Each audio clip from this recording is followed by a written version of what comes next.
Mark Twain Selected Works. Goldsmith's Friend Abroad Again. Part 3. Letter 6. San Francisco, 18.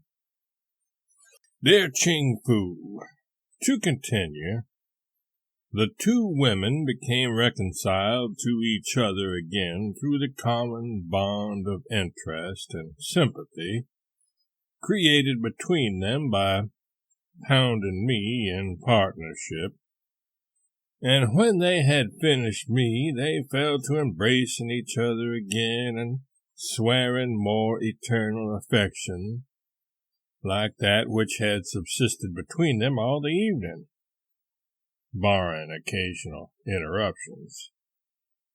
They agreed to swear the finger-biting on the greaser in open court, and get him sent to the penitentiary for the crime of mayhem. Another of our company was a boy of 14 who had been watched for some time by officers and teachers and repeatedly detected in enticing young girls from the public schools to the lodgings of gentlemen downtown. He had been furnished with lures in the form of pictures and books of a peculiar kind, and these he had distributed among his clients. There were likenesses of 15 of these young girls on exhibition, only to prominent citizens and persons in authority, it was said, though most people came to get a sight at the police headquarters, but no punishment at all was to be inflicted on the poor little misses. The boy was afterwards sent into captivity at the House of Correction for some months, and there was a strong disposition to punish the gentleman who had employed the boy to entice the girls, but as that could not be done without making public the names of those gentlemen, and thus injuring them socially, the idea was finally given up.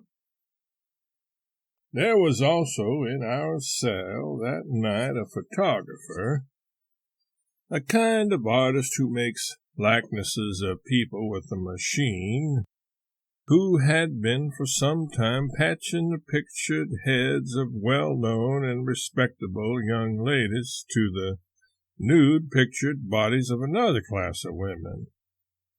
Then from this patched creation he would make photographs and sell them privately at high prices to rowdies and blackguards, averring that these, the best young ladies of the city, had hired him to take their likenesses in that unclad condition. What a lecture the police judge read that photographer when he was convicted. He told him his crime was little less than an outrage.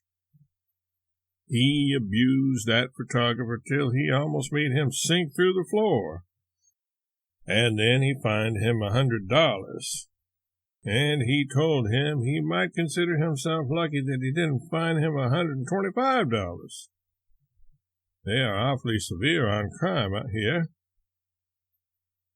About 2 or 2.5 hours after midnight of that first experience of mine in the city prison, such of us as were dozing were awakened by a noise of beating and dragging and groaning, and in a little while a man was pushed into our den with a, "There, damn you, soak there a spell." And then the gate was closed, and the officers went away again. The man who was thrust among us fell limp and helpless by the grating, but as nobody could reach him with a kick without the trouble of hitching along toward him or getting fairly up to deliver it, our people only grumbled at him and cursed him and called him insulting names. For misery and hardship do not make their victims gentle or charitable toward each other. But as he neither tried humbly to conciliate our people, nor swore back at them, His unnatural conduct created surprise, and several of the party crawled to him where he lay in the dim light that came through the grating and examined into his case. His head was very bloody, and his wits were gone. After about an hour, he sat up and stared around. Then his eyes grew more natural, and he began to tell how that he was going along with a bag on his shoulder, and a brace of policemen ordered him to stop, which he did not do, was chased and caught, beaten ferociously about the head on the way to the prison, and after arrival there, and finally thrown into our den like a dog. And in a few seconds he sank down again and grew flighty of speech. One of our people was at last penetrated with something vaguely akin to compassion, maybe, for he looked out through the gratings at the guardian officer pacing to and fro and said, "Say, Mickey, this shrimp's going to die." "Stop your noise," was all the answer he got. But presently our man tried it again. He drew himself to the gratings, grasping them with his hands and looking out through them, sat waiting till the officer was passing once more, and then said, "Sweetness, you'd better mind your eye now, because you beats have killed this cuss. You've busted his head, and he'll pass in his checks before sunup. You better go for a doctor now. You better you had." The officer delivered a sudden rap on our man's knuckles with his club that sent him scampering and howling among the sleeping forms on the flagstones, and an answering burst of laughter came from the half-dozen policemen idling about the railed desk in the middle of the dungeon. But there was a putting the heads together out there presently, and a conversing in low voices, which seemed to show that our man's talk had made an impression. And presently an officer went away in a hurry, and shortly came back with a person who entered our cell and felt the bruised man's pulse, and through the glare of a lantern on his drawn face, striped with blood, and his glassy eyes fixed and vacant. The doctor examined the man's broken head also, and presently said, "If you'd called me an hour ago, I might have saved this man, maybe, but too late now." Then he walked out into the dungeon, and the officers surrounded him, and they kept up a low and earnest buzzing of conversation for 15 minutes, I should think. And then the doctor took his departure from the prison. Several of the officers now came in and worked a little with the wounded man, but toward daylight he died. It was the longest night. And when the daylight came filtering reluctantly into the dungeon at last, it was the grayest, dreariest, saddest daylight.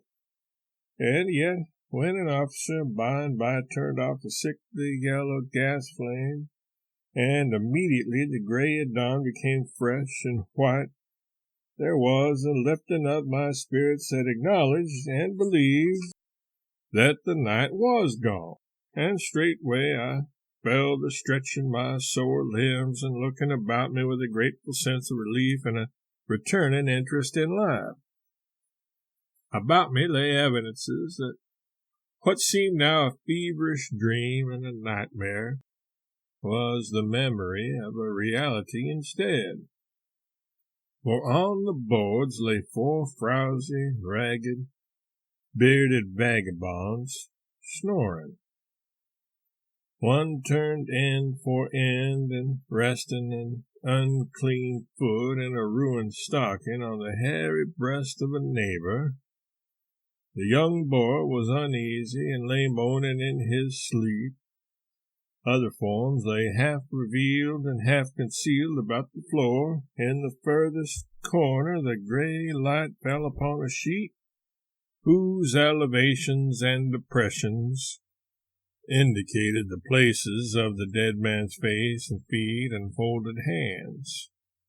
and through the dividing bars one could discern the almost nude forms of the two exiles from the county jail twined together in a drunken embrace and sodden with sleep. By and by, all the animals in all the cages awoke and stretched themselves and exchanged a few cuffs and curses, and then began to clamor for breakfast. Breakfast was brought in at last, bread and beefsteak on tin plates, and black coffee in tin cups, and no grabbing allowed. And after several dreary hours of waiting, after this, we were all marched out into the dungeon and joined there by all manner of vagrants and vagabonds, of all shades and colors and nationalities, from the other cells and cages of the place. And pretty soon our whole menagerie was marched upstairs and locked fast behind a high railing in a dirty room with a dirty audience in it. And this audience stared at us and at a man seated on high behind what they call a pulpit in this country, and at some clerks and other officials seated below him, and waited. This was the police court. The court opened. Pretty soon I was compelled to notice that a culprit's nationality made for or against him in this court. Overwhelming proofs were necessary to convict an Irishman of crime, and even then his punishment amounted to little. Frenchmen, Spaniards, and Italians had strict and unprejudiced justice meted out to them in exact accordance with the evidence. Negroes were promptly punished when there was the slightest preponderance of testimony against them, but Chinamen were punished always, apparently. Now, this gave me some uneasiness, I confess. I knew that this state of things must of necessity be accidental, because in this country all men were free and equal, and one person could not take to himself an advantage not accorded to all other individuals. I knew that, and yet in spite of it I was uneasy.